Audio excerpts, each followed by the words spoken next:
ফ্রান্সের সংসদে অনুষ্ঠিত হতে যাচ্ছে আস্থা ভোট, যা নির্ধারণ করবে বাইরো সরকারের টিকবার সম্ভাবনা। সরকারের কঠোর বাজেট নীতি পরিকল্পনায় ছুটি কমানো, ব্যয় স্থগিত ও কর বৃদ্ধি করা হয়েছে। ডানপন্থী রিপাবলিকানরা কিছু শর্তে আস্থা ভোটে সমর্থন জানালেও সোশ্যালিস্ট ও বামপন্থীরা কঠোর বিরোধী।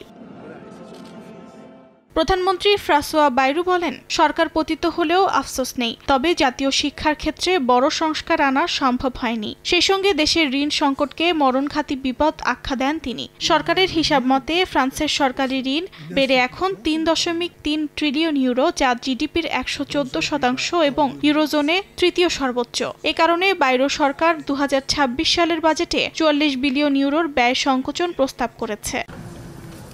প্রেসিডেন্ট ম্যাক্রো এরই মধ্যে নিজ দলের কেন্দ্রীয় ও ডানপন্থী নেতাদের নিয়ে জরুরি বৈঠক করেছেন। সোশ্যালিস্ট পার্টির নেতা অলিভিয়ে ফোর স্পষ্ট জানান, নতুন প্রধানমন্ত্রী বাম ঘরানা না হলে তার সহযোগিতা করবেন না। বিপরীতে ন্যাশনাল র্যালির নেতা মরিন লে পেন তড়িৎ আগাম নির্বাচনের দাবি পুনর্ব্যক্ত করেছেন। অর্জিতা সোহেসিন, সময় সংবাদ।